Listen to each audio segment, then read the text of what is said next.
Terry the Fuckhead here, back with you with another exciting episode, or more so a read, of Dr. Chuck Tingle's Complete Guide to Romance. Now, last time we got through half of the introduction, I assume, since there were 4 specific main points. Now, this episode, we're going to read the other 2, and I hope you guys have a swell time listening.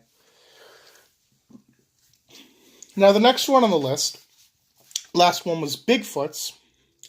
The next one is dinosaurs. Did you hear about the guy who gave up smoking, drinking, and kissing dinosaurs? He lived a healthy life until he killed himself. J. Carp Nippens.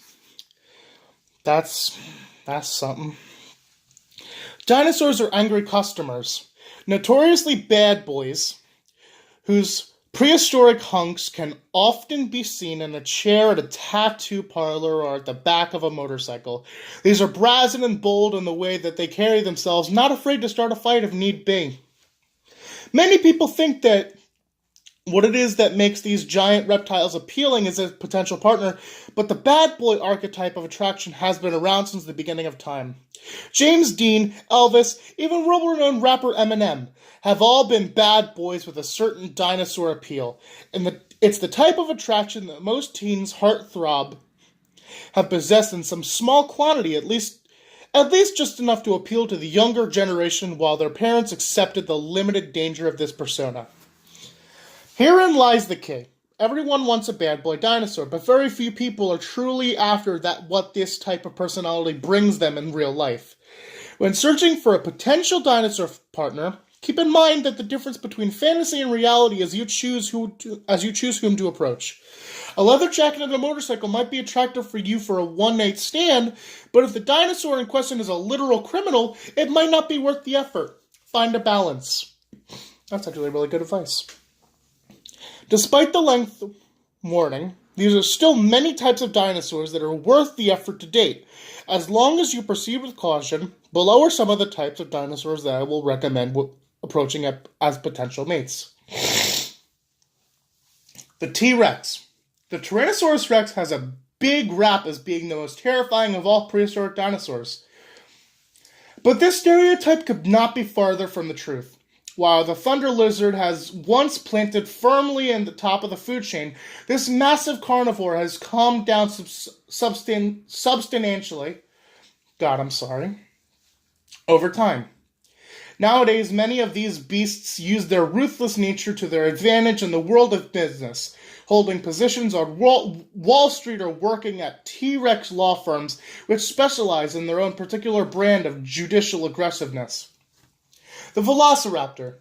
These fast and ferocious lovers are much smaller than their T-Rex brethren, but just as exciting both in the bedroom and out.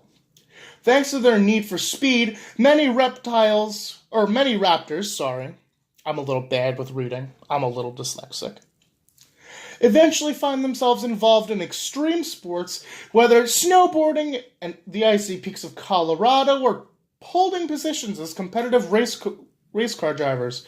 You may have even caught a glimpse of 1 or 2 raptors skydiving, which is a desire supposedly brought on by their close evolutionary relationship to birds. Like unicorns, raptors are a perfect date if you're looking for fun, but their bad boy attitude channeled mostly into a love and excitement and adrenaline. Triceratops. Similar to the T-Rex, many Triceratops have used their bad boy sensibilities to break into the cutthroat world of business with great success. Like Don Draper on Mad Men, they are suave and calculated. Dangerous to get too invested in, but worth it if you find the right one. Do enjoy the moment, loosen up, and proceed with caution. Don't be reckless or get too attached. Now, I think this is the last one. Living objects. To kiss a jet plane is to see 1,000,000 years into the past and 10 years into your own future. Chinese proverb. That was a really, really deep quote. The category of living objects is by far the most diverse set of potential lovers that we've discussed. Living object partners can come in a variety of shapes and sizes, from entry alpha male buildings to a tiny glazed donut. Despite all their differences, however, There are a few characteristics that remain similar throughout the world of living objects, despite their variety in social and economic backgrounds. The first thing to know about living objects is that they are often very accommodating, willing to bend over backwards for almost anyone remotely friendly that they encounter. There's a typo right there. That's quite sad.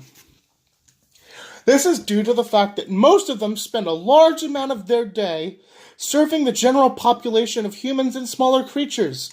Believe it or not, that incredibly handsome city school bus you see across the bar probably just finished his shift carrying passengers all over the city. And there was even a time when the most charming of beverages were drank regardless of charisma. Because of this, living objects can often find themselves in abusive relationships with a controlling partner. It is an unfortunate but ultimately realistic assumption that people who see you in the public with your living object lover may worry that this is the case. The stigma against living object couples has, however, started to wane over the last few years thanks to several prominent living objects in the cultural limelight. More and more, these scientific vehicles and buildings are standing up for themselves and making a name in the world without the help of a human. When approaching a living object, it's important to keep all of this in mind. Understand that their culture is in a transitional phase, and many of them will be wary to enter a relationship with a human thanks to the stigma alone. This is why it is so important to be casual and conversational. Assert your interest, but do not in a way display yourself as a potentially dominating force in the living object's life. Very adverse to any potential partner who treats them as a submissive. Remember, these are living objects. They're not just objects. Wow, that's fucking deep, man. Do. Assert your interest with confidence. Treat them with respect. Don't be domineering. Be surprised if you are rejected based on being a human. Now that's going to do it for part 2 of this approach section. I hope you guys had a fantastic read and a listen if you're reading along with me. I hope you are. Now, this is me, Terry Crucible, signing out. Thank you for listening.